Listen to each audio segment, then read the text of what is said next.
Well, we've reached week 13, and it looks like the playoffs are an afterthought. The Bills went to New York. They played a pretty good game for the most part. I think they gave the Jets more competition than most people thought it would. I mean, at first I was like 28-30 or 99-6. Then I made a more reasonable prediction of 28-13. I was right about the Jets, wrong about what the Bills would do. I thought they would struggle a lot more on offense, but they played pretty well because let's go back to a couple weeks ago when we played the Jets, talking about how we needed to take shots on Revis, and we didn't do that. Johnson was successful against him, and then here they come in, they go right at him.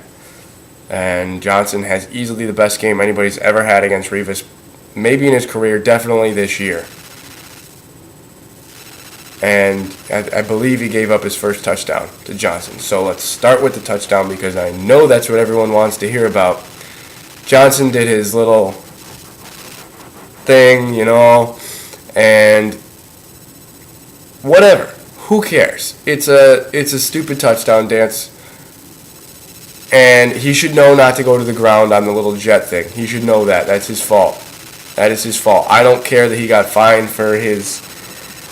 I don't care. He's been fined before, but he should know that going to the ground is a penalty. And he didn't draw the flag until he went to the ground.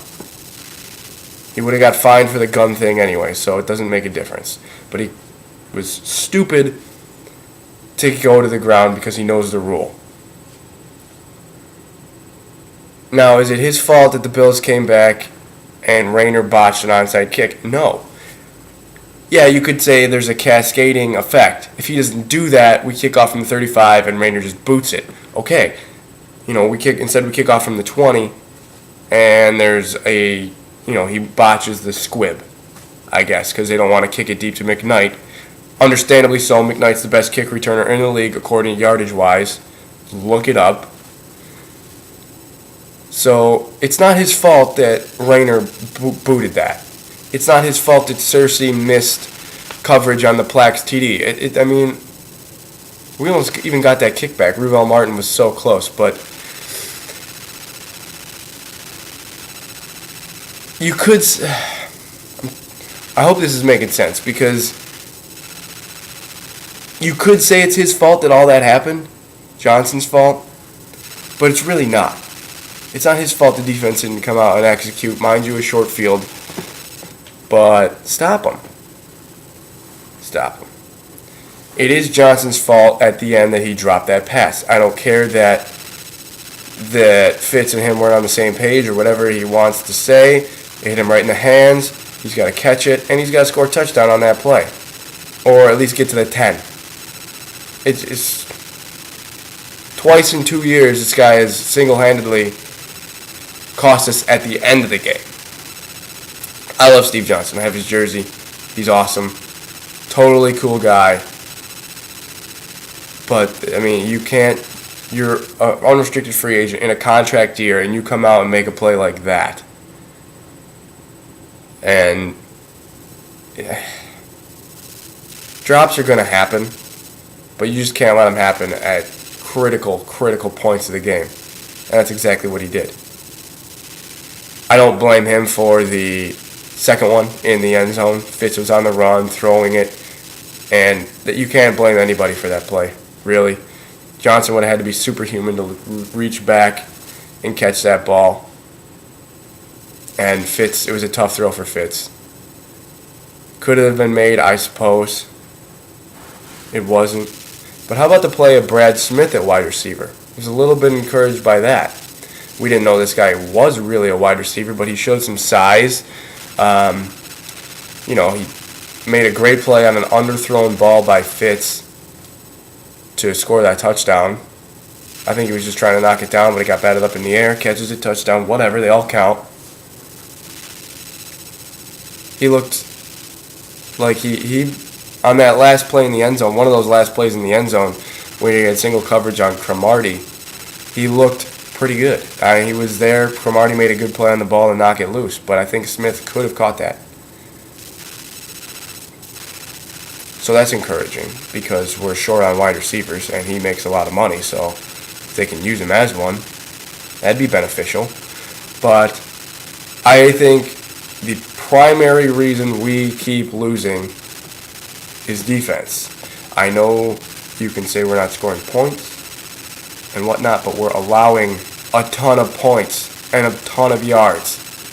Mark Sanchez is clearly bad because the Bills didn't touch him. They didn't touch him. I don't think he got hit. The only time he got hit was by Darius, and they called a flag. They called it 15 yards because Sanchez ducked his head into Darius's head, which is stupid, but I guess it's a rule. I think it's the only time he got hit. And he still completed half his passes only and threw a terrible pick. And probably 2 or 3 more that should have been picked. But the defense has no pressure. Without Kyle Williams, without Sean Merriman, the Bills are 1-5. We beat the Redskins. And we've lost 5 out of 6 without them. Who's the bigger loss? In my opinion, probably Williams. But Merriman was a distraction. I don't think Merriman's coming back next year. He's under contract, but I think for all intents and purposes, he's done. That injury's never going to heal. And he's never going to be able to play football on a consistent basis. But the loss of Kyle Williams is brutal. And it's clearly affecting any type of pass rush that we would have because you could have Darius and Kyle Williams on the field at the same time. We don't. It sucks because the defense can't get a stop. It's like 3rd and 11, and you have just no faith. 3rd and 8, they run an outplay to Patrick Turner, first down. 3rd and 11. We send the house on 3rd and 11, even though we haven't been getting there all day. And guess what? Sanchez doesn't get touched because he just floats one up for Plex, who makes a ridiculous catch. Whatever. It's just... they're good when they send 3 or 4 guys because they're able to keep more guys in coverage. They can't get there, so why pretend that you can? Barnett's playing well. I'll give him that. Florence is playing better. Searcy looks good. Made a couple mistakes. Noticeable mistakes, obviously, but looking better. Aaron Williams played well. Made 1 mistake, and that was on the Holmes touchdown, which sucks. But for the most part, he played pretty good. I mean, it looks promising down the road. But you win the turnover battle 2-0. You win time of possession like 36-24, whatever the hell it was, and lose. Tennessee in a win-out. Now we got Tennessee in a win-out situation. That's it. I mean, win out or they'll win the Bills. They'll win the next 4 and then lose New England. But and they need to win out and get help. It's not going to be easy. Probably not going to happen. But I'm not ready to look forward to next year. I'm looking forward to Sunday when the Bills play the Titans, who are one of their wild card opponents, if you want to say that. I mean, the Jets could lose 4 out of 5, sure. They didn't look that good. I mean, that team lost to Denver. And who the week before that? New England. You know, I mean, I don't think they're that good. But we play the Titans. And Chris Johnson's coming off 190 yards rushing.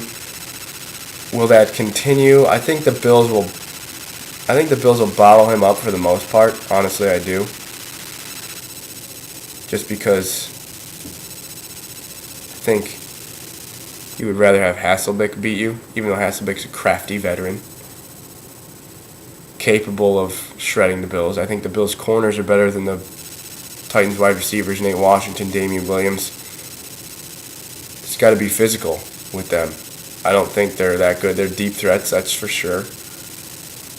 But I think just I mean, George Edwards has to be on the hot seat, right? I mean, how can that guy not get fired? We had 10 sacks in one game. How many do we got in the rest of the games? 6, if that. It's ridiculous. How can you not figure out any sort of pass rush? Any at all. It's terrible. Offensively, the Bills seem to be better. Spiller didn't do anything outstanding. He didn't gain 200 yards and rush for 4 touchdowns like you all wanted him to. But he saw some holes. He was patient running in between the tackles. It wasn't that bad. He stood up for Fitz when that stupid Aaron Maben, who's still not good. I'm letting you know he's still not good. I don't care if he has 5 sacks.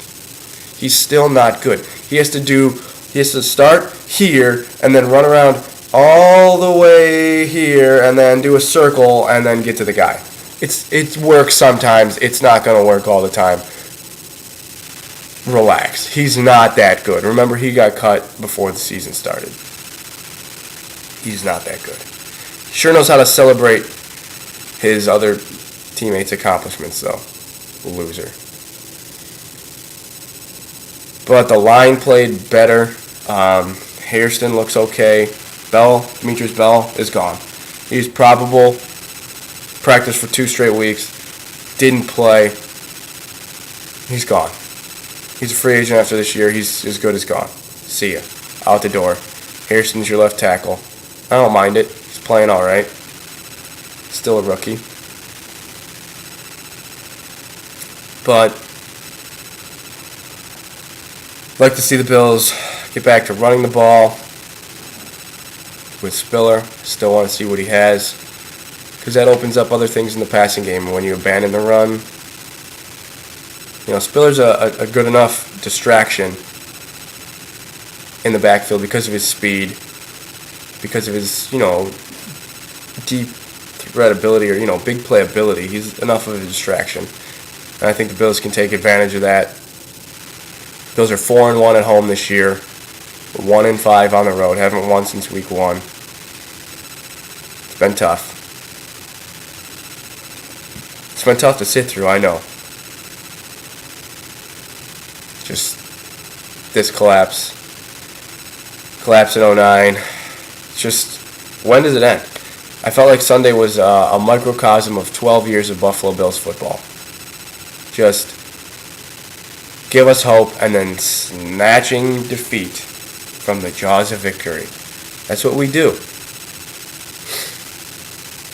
Regardless, guys, I want to thank you for watching this video. I'm going to pick the Bills to beat the Titans, because they have to get off the schneid, the proverbial schneid. It's it. We're a good team at home.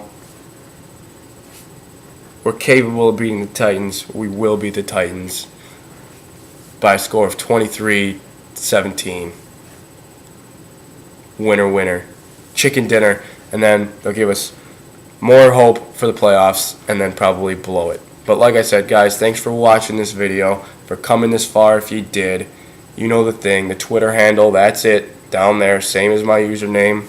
Add me on Facebook. I'm Greg. Subscribe to the channel. Leave comments. Ask questions, because I will answer them. I'll even answer them on this video if you want me to. Okay? Thanks for coming.